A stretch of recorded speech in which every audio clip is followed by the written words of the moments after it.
Bienvenidos a los podcasts de la Sociedad Valenciana de Cardiología, podcasts patrocinados por Amgen. Bueno, pues hoy tenemos a José Luis Gorriz. José Luis Gorriz es nefrólogo, jefe de servicio de nefrología del Hospital Clínico de Valencia.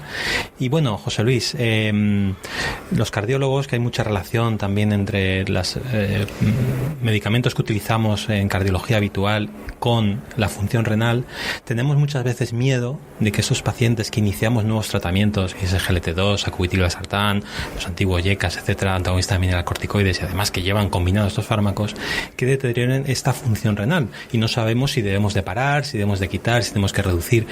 ¿Cuáles serían un poco las claves que tenemos que tener los cardiólogos a la hora de manejar este tipo de pacientes y este tipo de fármacos en estos pacientes?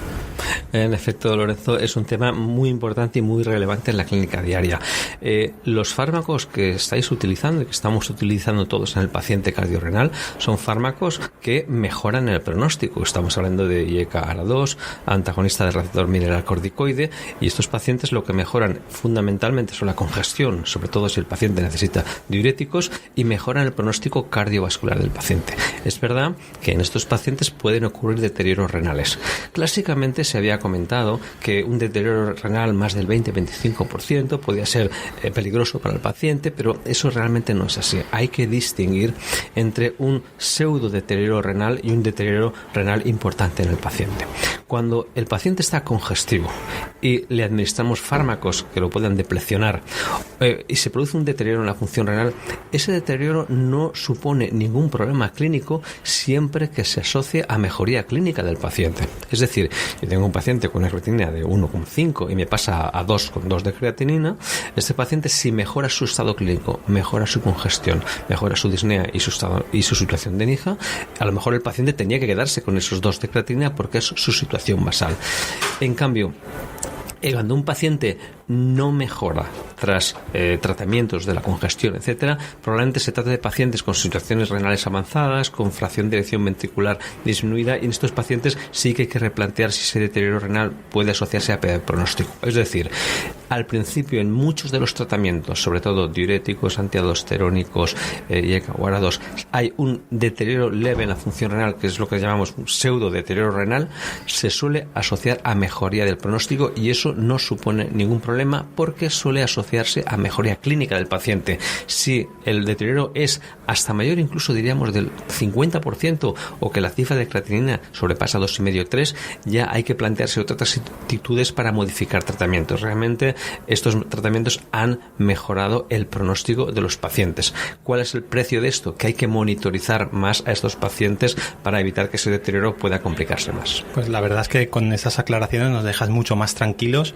porque realmente estos pacientes podemos esperar que haya un empeoramiento de la función renal, y si no, como bien has dicho, no cambia su estado clínico o incluso mejora, son fármacos que se deben mantener para mejorar su pronóstico. Y concretamente en los últimos años, como sabes, con los estudios que han salido de mejora de mortalidad, pues los cardiólogos, al igual que los nefrólogos, endocrinos, etcétera, internistas, estamos utilizando los SGLT2.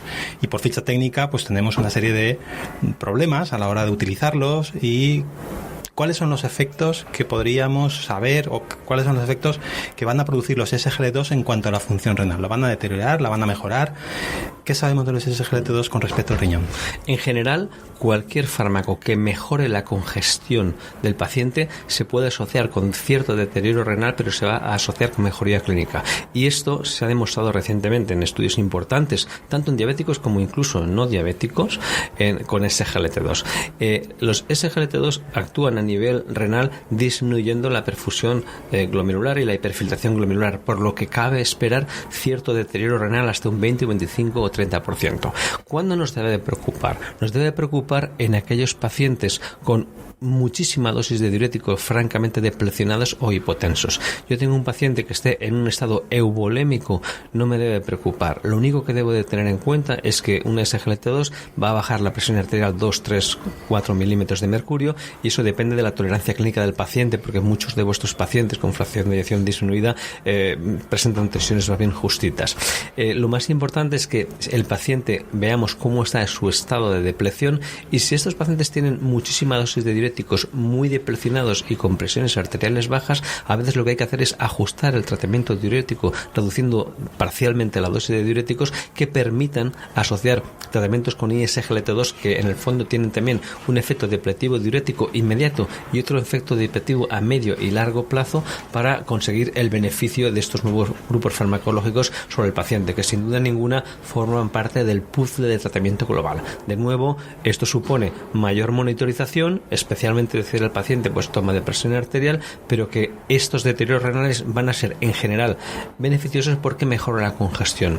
Y no olvidemos que el paciente muy congestivo tiene un aumento de la presión abdominal, tiene un aumento de la presión sobre los túbulos y presión sobre el glomérulo que disminuye la perfusión. Por ello, en muchos de estos casos, por no decir en la gran mayoría, al conseguir deplecionar al paciente no se va a producir un deterioro continuo, sino que a través de ese deterioro inicial va a mejorar la función renal y el pronóstico renal del paciente.